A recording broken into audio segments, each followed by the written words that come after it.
Je peux pas avoir une relation sexuelle de plus de 20 minutes, sinon je suis épuisée. Je peux pas tenir telle position, je peux pas me blesser. Stéphie Keil est assistante sociale et elle s'est spécialisée dans les questions de vie intime et sexuelle des personnes en situation de handicap.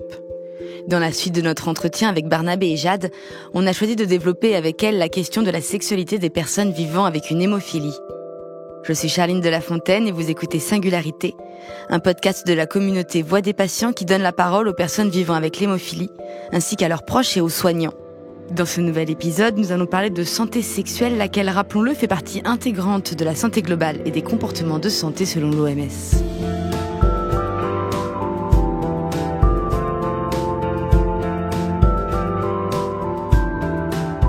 Stéphie Keil m'avait prévenu en amont de notre rencontre. C'est un sujet dont on parle trop peu et que le corps médical et paramédical peinent encore à aborder en consultation. Et c'est d'autant plus préoccupant que pour les personnes hémophiles, la sexualité va demander une certaine communication. Comment évoquer avec son ou sa partenaire d'éventuelles limitations de la capacité physique dues à une fatigabilité et ou des douleurs, et puis bien évidemment la question des risques hémorragiques, cela mérite pourtant qu'on s'y attarde. Je suis assistante sociale et formatrice depuis maintenant 5 ans. J'interviens sur les questions de vie intime et sexuelle des personnes en situation de handicap. J'interviens aussi sur les questions de droit, alors ça c'est typiquement assistante sociale, et puis sur les questions de bientraitance et d'éthique. La vie intime, elle englobe l'intimité au sens tendresse, caresse, câlin, mais elle peut tirer jusqu'à la sexualité. Dans la vie intime, on englobe tout ce qui est relation à soi, dans une question d'intimité, donc dans tout ce qui est relation à sa sexualité personnelle, mais elle englobe aussi la sexualité avec l'autre, elle englobe la relation avec l'autre. La vie intime, ça démarre d'une caresse à une pénétration. Et la pénétration n'est pas une réponse à la vie intime et à la vie sexuelle. On peut avoir une vie sexuelle sans jamais vivre de pénétration. La sexualité, elle est propre à chacun. Chacun voit sa sexualité comme individuellement. C'est peut-être juste être au corps à corps. C'est peut-être avoir des caresses, c'est peut-être avoir des bisous, c'est peut-être avoir des pincements, c'est peut-être avoir un massage de crâne, j'en sais rien. Si on va dans le stéréotype du humain touchable, c'est se caresser les oreilles. Donc la sexualité, elle est indépendante de chaque personne, elle est individuelle et personnalisée. Et chacun la voit comme il le veut. En tout cas, la vie intime, ça englobe tout ça. Ça englobe les questions de règles, ça englobe les questions d'érection, ça englobe les questions de reproduction, de comment est-ce qu'on fait des enfants ou pas, comment est-ce qu'on les fait, quel risque on prend. Ça englobe les questions de câlin, de papouille, mais autant avec son enfant qu'avec son mari, qu'avec un groupe d'amis. La vie intime, c'est la relation à l'autre. Voilà, dans toutes ces dimensions. Quand on est hémophile, quels sont pour vous les principaux points de vigilance à avoir à l'esprit au cours d'un rapport sexuel ? Alors, les personnes hémophiles, là où elles doivent être assez vigilantes, c'est en effet sur les risques hémorragiques et le besoin de se préparer par le traitement à prendre en amont. Il n'y a pas dans l'absolu d'actes sexuels qui sont vraiment dangereux. Le plus important pour les personnes hémophiles, c'est de savoir à quel moment on est prêt ou pas en termes de fatigabilité et de douleur.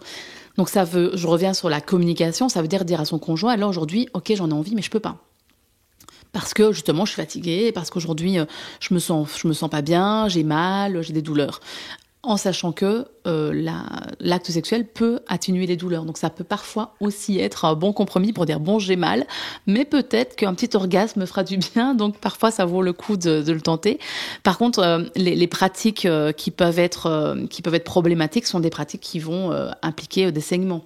Et là, on est sur des pratiques un peu plus exceptionnelles de BDSM.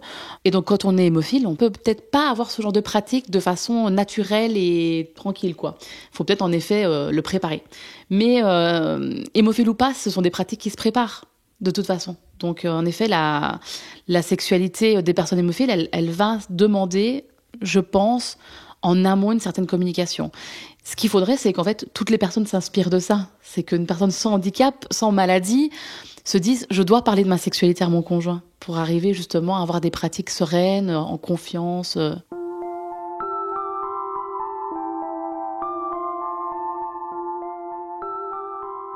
Quand on souffre d'une maladie et d'un handicap, la question de la vie intime et de la relation amoureuse, elle est vraiment centrale. Parce qu'ils se disent qu'ils ont déjà un frein à la relation, qu'il y a quelque chose qui va biaiser le contact. Que ça soit le fait de se dire qu'avec mon handicap, je peux amener des questions, je peux amener plein de représentations d'incapacité, de différences. La différence, elle fait peur, elle inquiète. C'est vrai que la question de la maladie de handicap a fait qu'on a une approche différente de la relation amoureuse.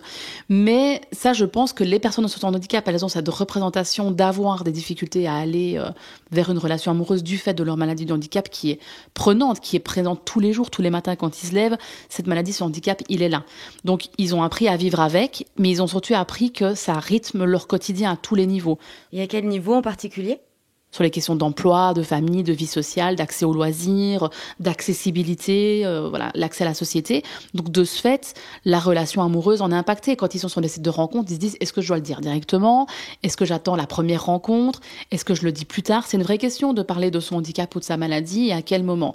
Cependant, je pense que la question de se sentir désirable, de se sentir en capacité d'avoir une relation amoureuse avec quelqu'un, je pense qu'elle peut traverser toute personne qui, à un moment donné, est en perte de confiance. Je connais des personnes en situation de handicap qui sont des grands dragueurs et qui n'ont aucun problème pour avoir une relation. J'ai eu des moments dans ma vie où je me disais, mais je ne viens d'attirer personne. Donc je pense que c'est... si on ressort de la situation handicap et maladie, on a tous à un moment donné, quand on a moins confiance en nous, cette question de se dire est-ce que je suis désirable, est-ce que je pourrais plaire à quelqu'un, est-ce que j'ai des atouts à montrer. C'est vrai que quand on se dit qu'on a ce handicap, on a peut-être ça d'abord à régler.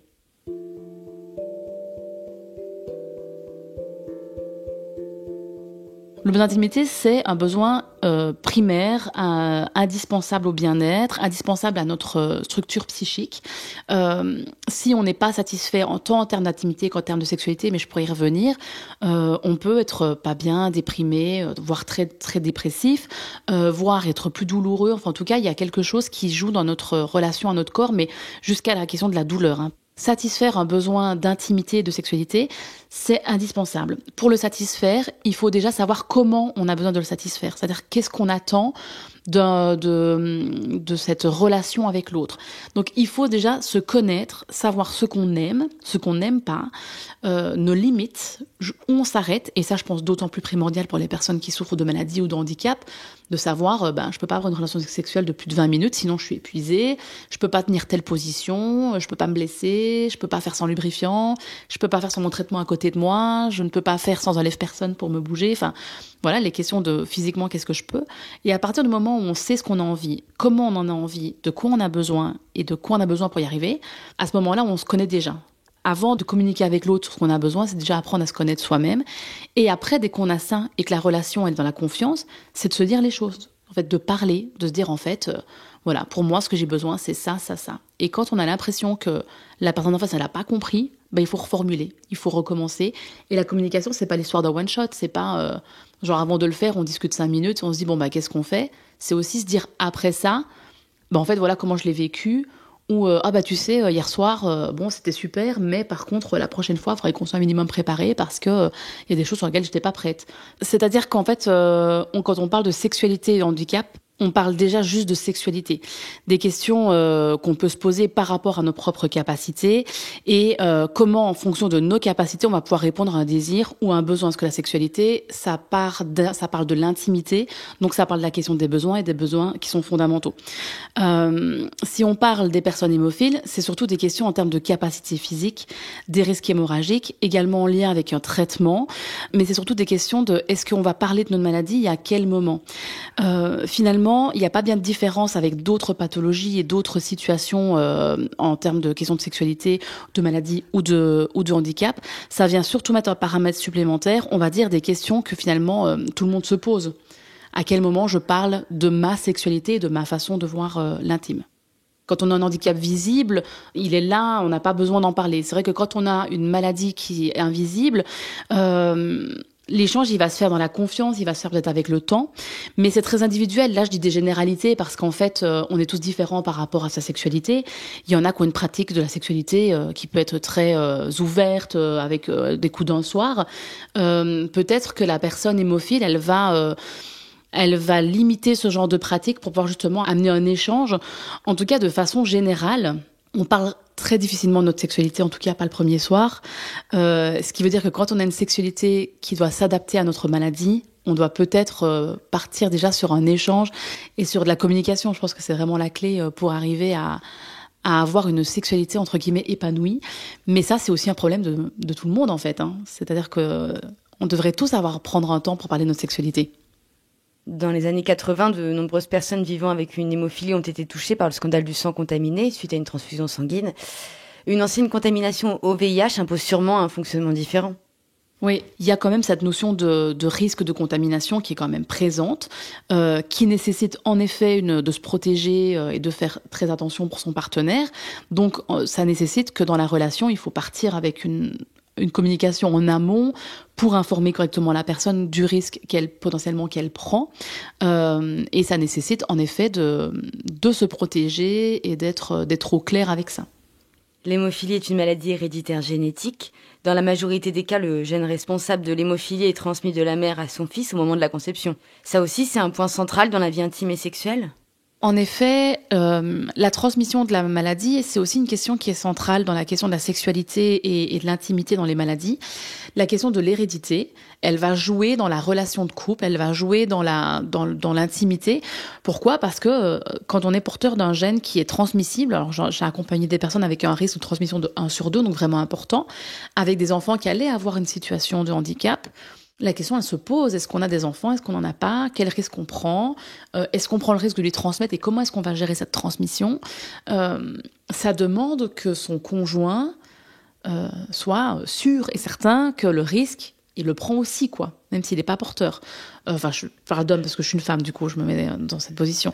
Mais en effet, la question de la transmission, elle est pas négligeable. Ça mérite vraiment de se poser la question. Alors déjà, on se pose aujourd'hui beaucoup de questions quant à avoir un enfant ou pas, avec la question de l'écologie, de tout ça. Mais là, d'autant plus, on se pose la question de se dire, est-ce qu'on se fait des enfants, sachant qu'on peut leur transmettre notre maladie ? C'est une vraie question qui est très, très difficile. Très, très difficile.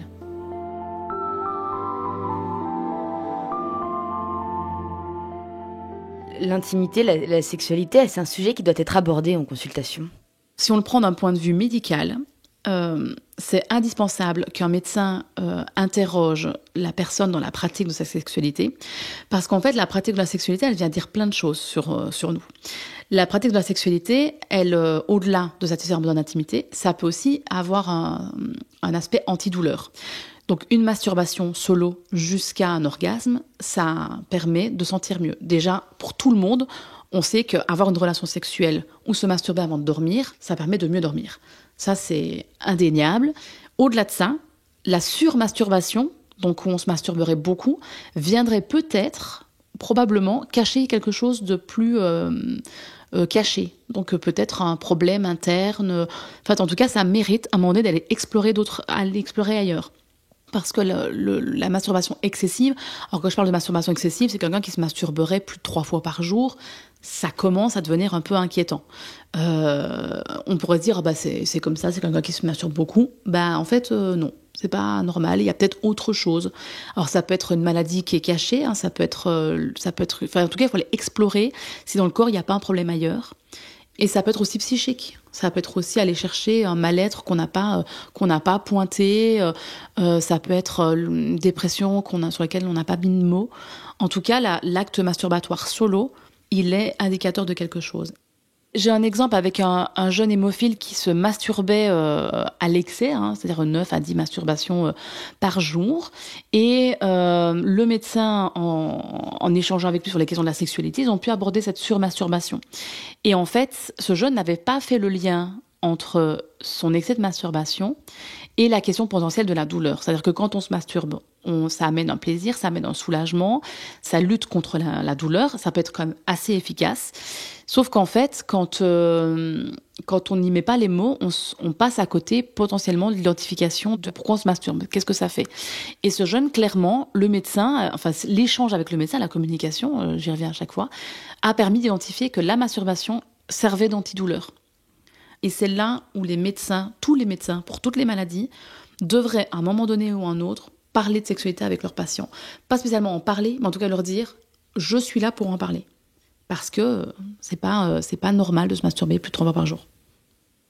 Heureusement, les paroles se libèrent et on en voit déjà les prémices. Aujourd'hui, on est dans une période de grands changements en termes de sexualité et de handicap. Le changement, il a lieu depuis que Sophie Cluzel, la chargée au handicap, a pris son poste auprès d'Emmanuel Macron durant le quinquennat précédent. Elle a mobilisé le comité d'éthique pour la 2e fois. Il avait déjà été mobilisé en 2013 par Roselyne Bachelot. Là, il a été remobilisé pour questionner comment est-ce qu'on accompagne les personnes en situation de handicap dans leurs questions d'intimité et de sexualité. Le comité d'éthique, il a validé la proposition de Sophie Cluzel, à savoir la création de centres ressources sur tous les départements. La réponse du comité d'éthique date de janvier 2021 et depuis le 1er janvier 2022, il y a tous les départements de France qui ont lancé un appel à projet pour ouvrir des centres ressources sexualité et intimité qui sont finalement accessibles à tout le monde, pas qu'aux personnes en situation de handicap, mais c'est précisément pour eux. Donc j'invite les personnes hémophiles à se renseigner sur la création du centre à venir sur leur département. Vous venez d'écouter le 2e épisode de Singularité, un podcast de Voix des patients, la plateforme d'accompagnement des personnes atteintes de maladies chroniques des laboratoires Roche et Chugai. Vous pouvez retrouver l'ensemble des épisodes sur toutes les plateformes de podcast, Apple Podcast, Spotify, Deezer, et pensez à vous abonner pour n'en rater aucun. Singularité est produit par Louis Créative, l'agence de création de contenu de Louis Média, sur une idée originale de l'agence Intuitive. Marine Kéméry en a composé la musique et Adrien Françoise a réalisé et mixé cet épisode.